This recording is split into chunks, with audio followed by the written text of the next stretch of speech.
now that Thanos has torn up the Marvel Cinematic Universe, it's hard to imagine any villains topping him. Marvel Studios could bring the likes of Galactus into the franchise should Disney purchase Fox, but that's by no means certain yet. There are, however, several villains already lurking in the MCU who are more powerful than Thanos, without the Infinity Stones at least. Don't forget to hit the subscribe button. It's the best way of keeping up to date with all of Screen Rant's great new videos. Dormammu, I've come to bargain. What is this? Dormammu. In 2016's Doctor Strange, MCU fans were introduced to Dormammu for the first time. Benedict Cumberbatch's mystical superhero defeated the interdimensional entity by trapping him in a time loop, making him relive the same moment over and over until he relented and promised to leave the Earth alone.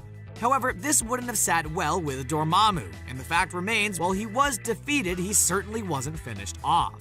You have to imagine the movie was setting the scene for much more drawn-out conflict between Strange and Dormammu, or maybe even the entire heroic roster of the MCU and Dormammu, because he's so powerful it might take them all to defeat him once and for all. Given that he controlled an entire dimension, he's certainly more powerful than Thanos at his base level in the MCU, so the heroes of the franchise shouldn't get too complacent once the Mad Titan is finally defeated. Maybe not. I know a guy. The Collector. The Collector is the character played by Benicio del Toro in 2014's Guardians of the Galaxy, and he reprised his role in this year's Avengers Infinity War, when Thanos used the Reality Stone to make it look like he was interrogating him. However, the fact is he's an Elder of the Universe, and those guys are powerful as hell. They control the power primordial, which allows the wielder to create virtually unlimited effects, and the Collector also possesses limited shape-shifting abilities, precognition, telepathy, and effective immortality. Given that we didn't really see him in the Avengers Infinity War, we have to imagine he escaped Thanos, who already had 2 Infinity Stones by that point, and is out planning his next move. There's every chance he could eventually come into contact with the Avengers, and if he wants to make them a part of his new collection, they could be in serious trouble. I have to get off this planet.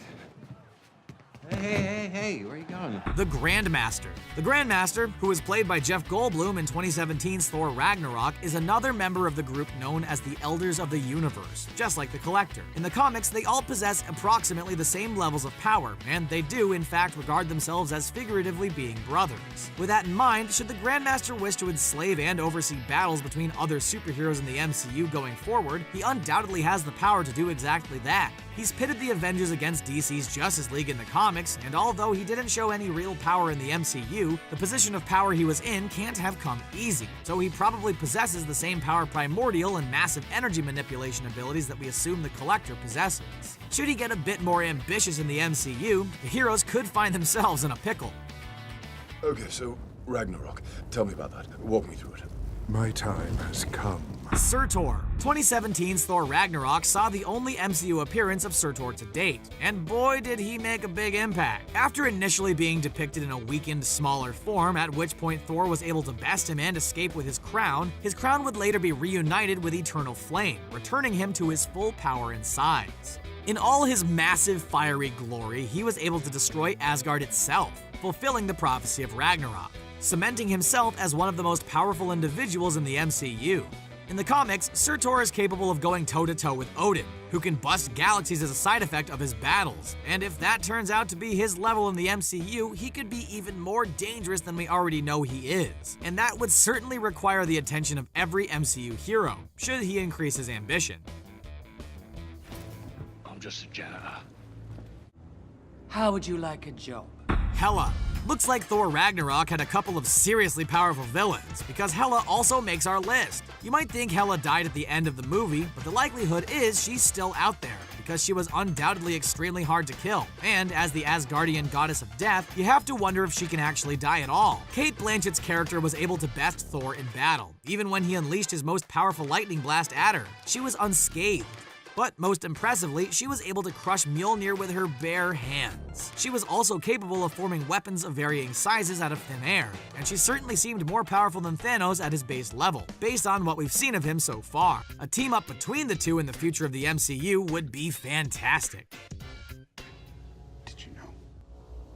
I didn't know it was him. Death. Instead of siding with the Asgardian goddess of death, Thanos could actually end up imitating his comic book relationship with Mistress Death in the MCU, because the dark cosmic entity definitely exists in the franchise. It's been confirmed that death, entropy, infinity, and eternity were the beings responsible for creating the Infinity Stones in the MCU, which means they could potentially appear at any moment. The other cosmic entities aren't as malevolent as Death, which is why we aren't including them here. But should Death take its cloaked female form in the franchise, things could get really interesting. It's hard to refer to the character as a villain, but given its innately grave nature, there's absolutely no doubt that its mere presence would stir things up in a big way in the MCU. It has absolute control over the very concept of dying after all.